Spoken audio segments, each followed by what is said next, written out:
So what we started doing today is looking at probability tree diagrams, and we use tree diagrams when there is more than one element in your game of chance. So in this case, we have a 3-section spinner and a coin that has a heads or tails. And we will make up a win scenario and be able to calculate all the probable outcomes or all the possible outcomes and the specific, and I'll show you how it works. Now, of course, this is the smallest one we can do, and then they get larger. What I do want to show you, however, is that there are two ways to do this. There's one that's a more visual way where you make your tree diagram and you expand on it, and there's another way that you do it mathematically using fractions. Both are solid ways to do it. Both arrive at the same answer, but you have to decide which one's best for you. So anyhow, if we said a win in this game, what is the probability of winning the game by getting a head and a 1? What we have to do is figure out all the different probable outcomes that we could have. Now, important when you're drawing a tree diagram, you put the section that has the smallest number of outcomes on the top of your tree diagram. It just makes it look better and it flows easier in my mind. So in this situation, the coin has the fewest number of outcomes, so it's going to go on the top. When I first do this, I can either get a head or a tail, and I represent that with an H or a T. Now the second is a spinner, and I'm going to spin the spinner. And for each of these, there are 3 outcomes that you could get. You could get a 1, a 2, and a 3 with a head, or you get a 1, a 2, and a 3 with a tail. Now, one of the students asked today, well, why are we doing the rest of them if we're only looking for a head and a 1?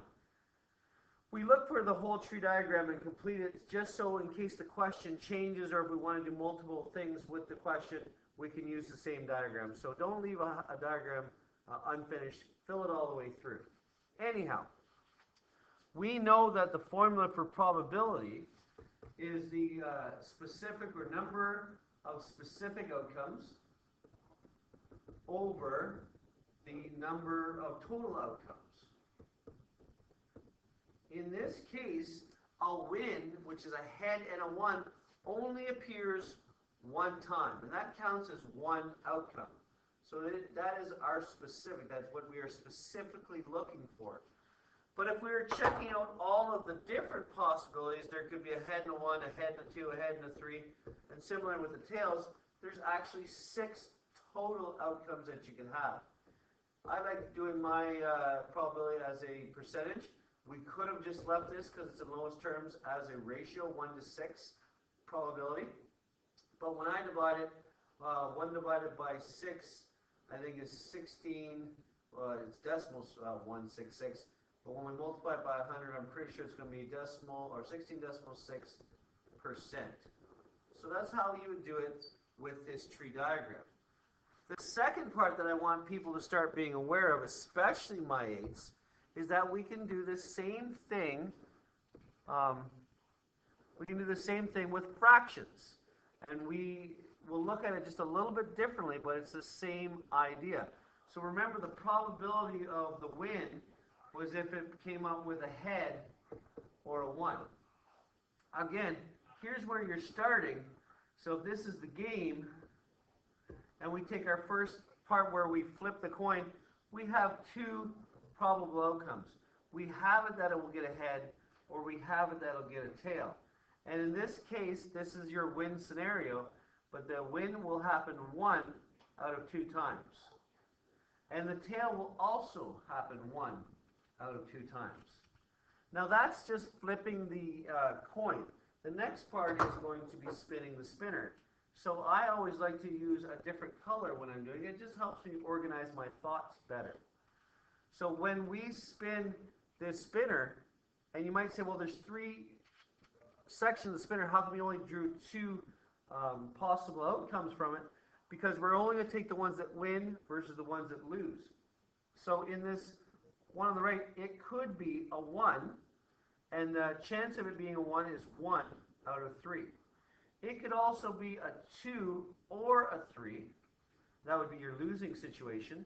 And the chances of that happening are 2/3. We're going to finish out the other side just like I said. It could have been a 1, because that's what we're looking for, and that would have been 1/3. And it could have been a 2 or a 3, and that would be 2/3. Now this is a little bit different. I just like circling my fraction so I can see it. When you do a game of chance that has 2 different sections to it, what you do is you multiply your winning sections or the specific that you're looking for. So in this case, what we're going to do is we're going to multiply 1/2 times 1/3. And 1/2 times 1/3 will equal to 1/6. That is expressed as 1/26. Or if we did that and multiplied it by 100, that would be equal to 16.6%. Just like the math we did previously on the last page. I'll take you back here. Just like that math that we did here, where we did a tree diagram and we did our formula and we come down to the same thing. When you express them as fractions, like it is here, this looks different, but when you get to the end, you will simply multiply the 2 fractions of the arms that you are looking for, and that will get you your percentage chance for winning. So it's a different way of looking at a question, but gives you the same result. So we'll do one more, and then we'll just practice them tomorrow, okay? So we'll make up a game. Again, let's do one where there's a triple spinner. Let's pretend that all of those sides were equal, all the sections are equal. And we'll do, let's see, let's make this one into 5 sections.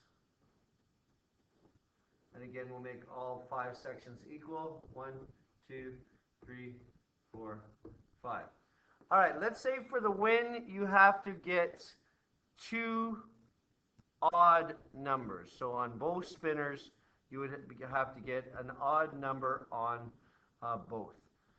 So the probability of getting an odd number and an odd number, all right, on 2 spins. So the first way we did it is to draw a tree diagram out and use our formula. So let's look at that.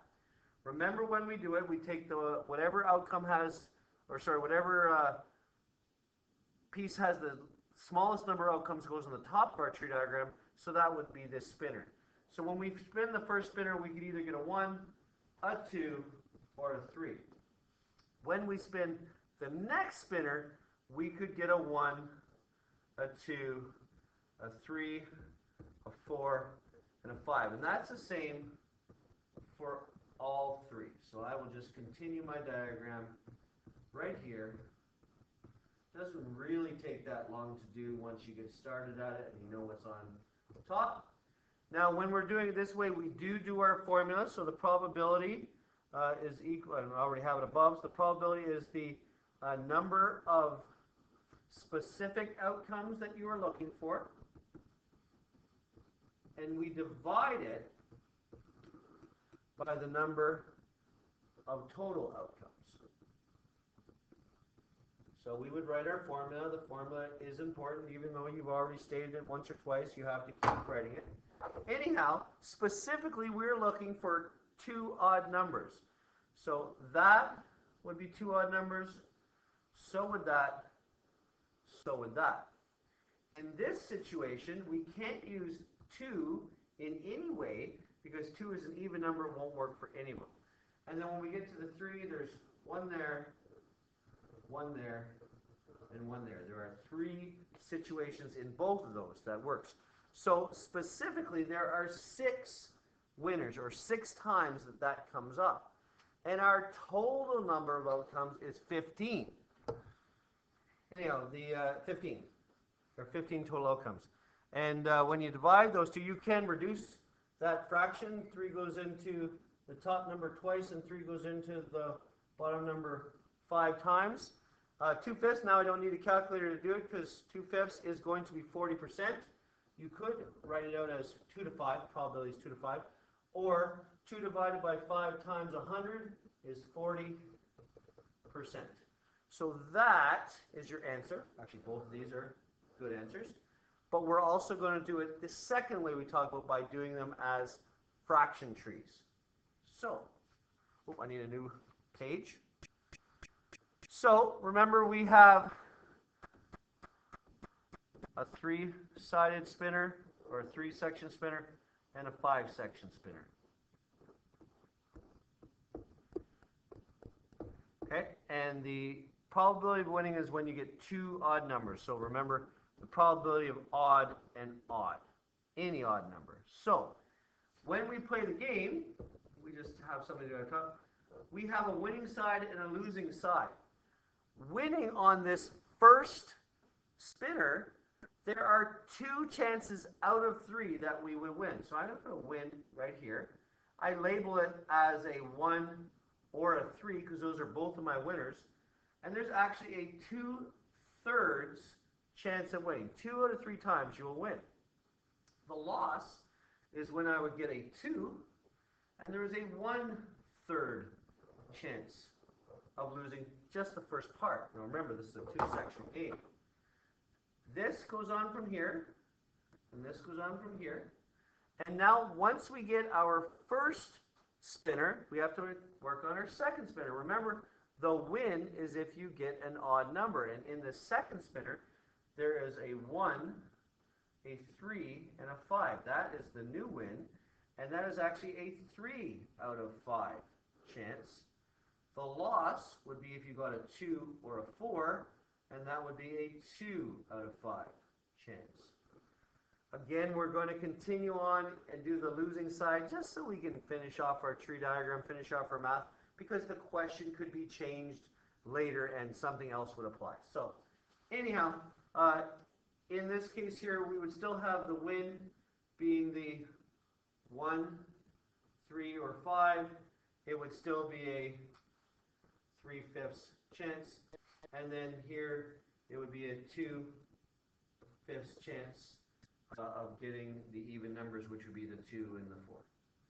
So, but we're only interested in the win. And our 2 winning situations are right here.